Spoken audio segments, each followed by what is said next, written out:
Hello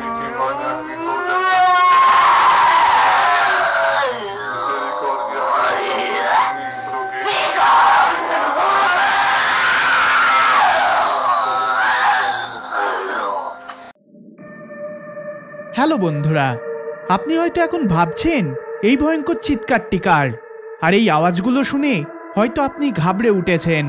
কিন্তু বিশ্বাস করুন, এটা স্রেফ এই ঘটনার আরম্ভ ছিল।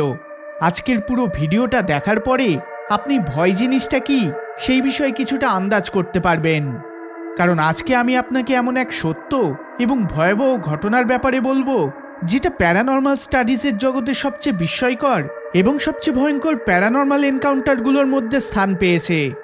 আপনারা হয়তো এইরকম বহু ডেমনিক পজেশনের কাহিনী শুনে থাকবেন, যেখানে কোনো ব্যক্তির উপর কোনো খারাপ শক্তি বা জিন ভর করে থাকে, আর ওই খারাপ শক্তির সাথে মোকাবেলা করার জন্য লোকেদের আপ্রাণ চেষ্টা চালিয়ে যেতে হয়। কিন্তু আজকের এই ঘটনাটি কোনো সাধারণ ডেমনিক পজেশনের ঘটনা নয়, কারণ এই ঘটনাতে পজেসড মহিলার শরীরে একটা নয়, দুটো নয়, বরং 6টা ইভিল স্পিরিট ভর করেছিল। আর এই ইভিল স্পিরিটের সম্বন্ধে জেনে হয়তো আপনারও শরীরে কাঁটা দিয়ে উঠবে। তো চলুন দেরি না করে আজকের এই ভিডিওটি শুরু করা যাক।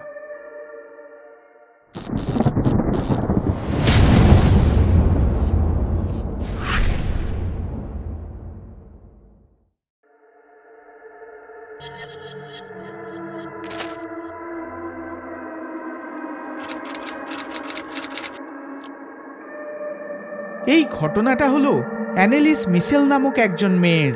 তার জন্ম 21শে সেপ্টেম্বর 1952 সালে একটা ক্যাথলিক পরিবারে হয়েছিল। অ্যানেলিসের বাবা মা খুবই ধার্মিক ছিলেন, আর অ্যানেলিসেরও ইচ্ছা ছিল যে সে বড় হয়ে ক্যাথলিক ধর্মপ্রচারক হবে, কিন্তু হয়তো তার ভাগ্যে অন্য কিছু লেখা ছিল। যখন অ্যানেলিসের বয়স মাত্র 23 বছর, তখন সে টেম্পোরাল লোব এপিলেপসি নামক একটি রোগে আক্রান্ত হয়ে পড়ে, যার কারণে অ্যানেলিসকে হামেশাই অদ্ভুত অদ্ভুত কাণ্ড কারখানা করতে দেখা যেত। এই কারণে অ্যানেলিসের বাবা মাও সাইকিয়াট্রিস্টের সাথে সলা পরামর্শ করে, কিন্তু তারপরেও অ্যানেলিসের পরিস্থিতিতে কোনো রকম উন্নতি দেখা যায় না, যার কারণে তার বাবা মা ঘন ঘন হসপিটালস এবং ডাক্তারের কাছে যেতে শুরু করে। কিন্তু 5 বছর ধরে চলা চিকিৎসা ও নানান ওষুধপত্রের কোনো রকম ভালো ফলাফল অ্যানেলিসের উপর দেখা যাচ্ছিল না। তার অবস্থা দিনের পর দিন আরও বেশি খারাপ হয়ে চলেছিল। অ্যানালিসের হাবভাব ব্যবহার দেখে তার মা বাবার মনে হতে থাকে যে অ্যানালিস হয়তো কোনো মেডিকেল কন্ডিশনের নয়, বরং কোনো প্যারানর্মাল ঘটনার শিকার হয়ে চলেছে। এরপর অ্যানালিসের পেরেন্টস চার্চের সাহায্য নেওয়ার সিদ্ধান্ত নেয়।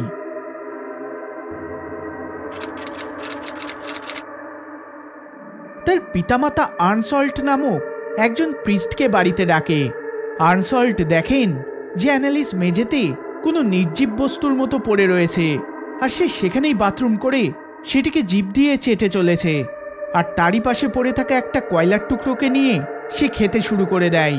তার মুখমণ্ডলে ফুটে ওঠা ভয়ঙ্কর হাসিটা দেখে ফাদার আর্নসল্ট পরিষ্কার বুঝে যায় যে তার শরীরে কোনো শয়তানের ছায়া রয়েছে। তিনি অ্যানালিসের পেরেন্টসকে পরামর্শ দেন যে যতটা তাড়াতাড়ি সম্ভব তারা অ্যানালিসের উপর এক্সোরসিজম ক্রিয়া করিয়ে নিক, যাতে অ্যানালিস তাড়াতাড়ি সুস্থ হয়ে উঠতে পারে।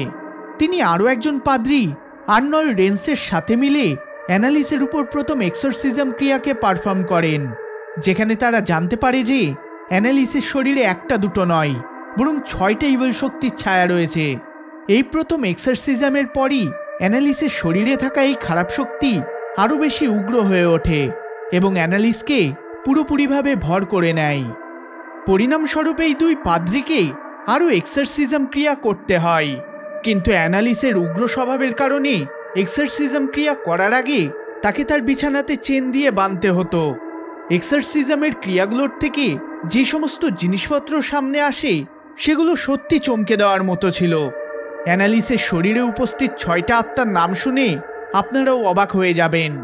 এই 6টা আত্মার নাম কিছুটা এই রকম ছিল: নেরো, যে রোমান সাম্রাজ্যের জুলিও ক্লোডিয়ান ডাইনেস্টির শেষ শাসক ছিল; জুডাস ইস্কেরিওট, যে জিসাসের 12 জন শিষ্য ও ধর্মপ্রচারকদের মধ্যে একজন ছিল, আর সেই জিসাসের সাথে বেইমানি করেছিল, তাও স্রেফ 30টা চাঁদির পয়সার জন্য; কেন, অ্যাডাম ও ইভের 2টো ছেলে ছিল, যার মধ্যে বড় ছেলের নাম ছিল কেন আর ছোট ছেলের নাম ছিল এবেল; হিটলার, হিটলারকে তো আপনারা সবাই জানেন, যে একজন জার্মান ডিক্টেটর ছিল, যার কারণে বহু মানুষ জীবন হারায়।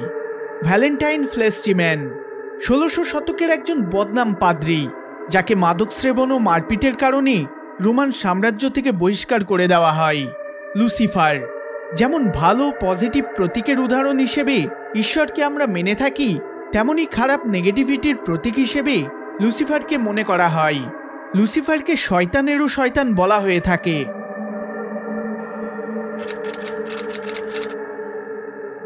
এই 6টা আত্মা অ্যানেলিসের শরীরে একসাথে প্রবেশ করেছিল, আর এক্সারসিজমের প্রক্রিয়ার দরুন ওই দুজন পাদ্রীকে এই আত্মাগুলোর সাথে খুবই মোকাবেলা করতে হয়। ফাদার রেন্স ও ফাদার পেস্টার এক্সারসিজমের এই প্রক্রিয়াগুলোকে অডিও ক্যাসেটে রেকর্ড করত, যার মধ্যে একটা রেকর্ডিং আপনাদেরকে আজকে শোনাবো। তো চলুন শোনা যাক এই audio রেকর্ডিংটিকে।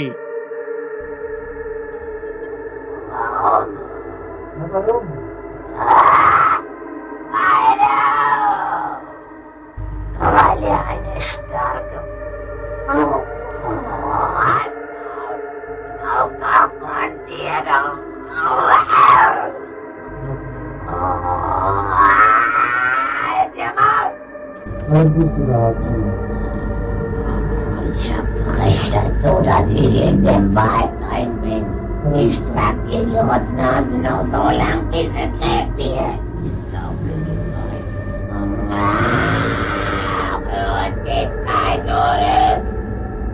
Nee, in alle Ewigkeit. Sag mir den Namen. Ich, der Judas, der Nero, der Kain und der Hitler. Feststimme. Das ist der 6. Oh, den haben wir gelogen. Den habt ihr dazugehört.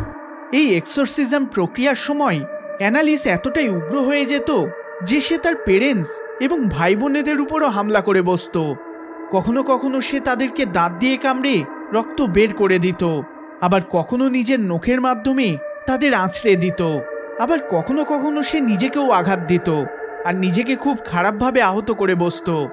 যদিও কিছুদিনের জন্য অ্যানালিসের অবস্থা একটু ভালোর দিকে এগোতে থাকে, কিন্তু কিছুদিন পরেই অ্যানালিসের অবস্থা আগের তুলনায় আরও খারাপ হয়ে উঠতে থাকে। সে খাওয়া দাওয়া একদম ছেড়ে দেয়। তার বক্তব্য ছিল যে তার ভেতরে থাকা শয়তান তাকে কোনো কিছু খেতে বা পান করতে দেয় না। এই কারণেই সে ম্যালনিউট্রিশনের শিকার হয়ে পড়ে। তার স্বাস্থ্য খুব খারাপভাবে নষ্ট হতে থাকে। 30 জুন 1976 সালে অ্যানালিসের উপর 62 নম্বর এবং শেষবারের মতো এক্সারসিজম করা হয়। সেই সময় অ্যানালিস বলে যে সে খুবই ক্লান্ত হয়ে পড়েছে আর এখন সে এই শরীর থেকে মুক্ত হতে চায়। আর 1 জুলাই 1976 সকালে অ্যানালিস তার শেষ নিঃশ্বাস ত্যাগ করে। অ্যানালিসের মৃত্যুর পরে আরও একটা প্যাঁচালো দিক সামনে আসে, যখন তার পোস্টমর্টম রিপোর্টে এটা সামনে আসে যে অ্যানালিস ম্যালনিউট্রিশনের কারণে মারা গিয়েছিল আর সে মানসিকভাবে অসুস্থ একজন রোগী ছিল। এর সাথে সাথে ডাক্তারেরা ওই দুজন পাদ্রের উপর দোষ দেয় যে এরা দুজন অ্যানালিসের মা বাবাকে ব্রেন ওয়াশ করে চলেছিল আর তারা যদি চাইতো তো অ্যানালিসকে বাঁচাতে পারত। কিন্তু এই ঘটনা এবং অ্যানালিসের মৃত্যুর আসল কারণ ওই 6টা আত্মা ছিল, নাকি তার সত্যি ডাক্তারের সাহায্যের প্রয়োজন ছিল? এটা এমন একটা প্রশ্ন যেটা আজও একটা রহস্য হয়ে রয়েছে। আপনাদের কি মনে হয়, কি অ্যানালিস সত্যি কোনো মানসিক রোগের শিকার হয়েছিল? এবার ডাক্তারদের কথা যদি মেনেও নিই, তাহলে অ্যানালিসের ওই আজব ভয়াবহ ব্যবহার এবং অ্যানালিসের উপর ভর করা ওই 6টা আত্মা ও অ্যানালিসের মুখ থেকে বেরোনো ওই 6টা আলাদা আলাদা আওয়াজের পিছনের রহস্যটা কী ছিল? নিজের মতামত অবশ্যই কমেন্টের মাধ্যমে শেয়ার করবেন।